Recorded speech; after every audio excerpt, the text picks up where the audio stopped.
Yeah, but Your Excellency, let me just follow up on something in your opening remarks when you said you had spoken with the president and on a separate occasion, his handlers on a separate occasion. So what was his response when you spoke to him about this? His response, Mr. President has a set mind. Let me tell you, I have spoken to him personally. And his outing publicly also confirms what he told me. Mr. President believes that for peace to reign in Nigeria, there must be open grazing. There must be provision for cattle routes. There must be provision for grazing areas. And according to him, Mr. President feels that those grazing areas that were enacted, especially in the northern states, and cattle routes, those who have encroached on it, because I raised it with him, and he insisted that those who have encroached on it should be relocated. And that was why I told him that, look, we're no longer in the 50s. We're no longer in the 60s, because the population have overgrown the land what we have. Land is not increasing, but today we have over 200 million people compared to the less than 40 million we had in the 1950s. So there is no way we can talk about open grazing. In my state, for instance, there is no land for open grazing, but there is land for ranching. And this is the global best practice.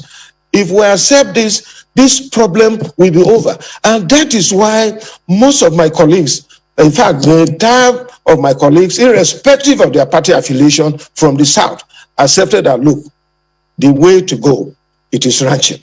Most of the states in the North have also accepted that, look, the way to go, it is ranching. And I have recommended to Mr. President and his handlers that, look, just like we subsidize agriculture and provide subsidy for fertilizer and all that, we can do the same thing for herdsmen, because ranching, it can be a little bit expensive compared to open grazing. So we can actually help our herders by ensuring that we have subsidy for, in terms of water we provide, because their cattle takes a lot of water, in terms of fees that we provide. And we can devise several other ways. And I can assure you, I'm a farmer, and I know the challenges that we're talking about. I have a ranch, and I know the problems accompanying this. But at the same time, I know the potentials that we have.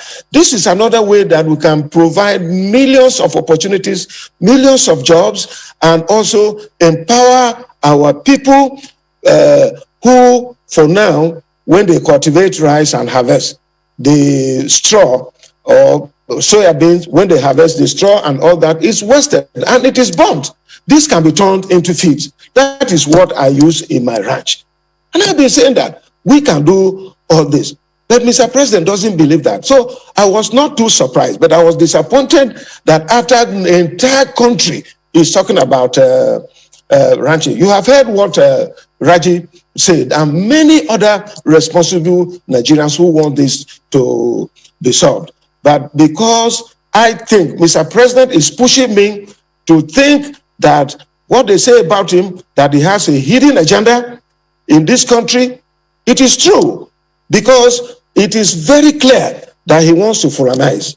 But he is not the first person who was Fulani president. Shagari was Fulani president. Yaradua was Fulani president. They were the best president in the history. But President Buhari is the worst president when it comes to issues of security and keeping his promises. Go back and check in 2015. What did he say? Human rights issues. He talked about press freedom. He talked about the economy. He talked about corruption. He talked about security. Tell me one thing that Mr. President have achieved.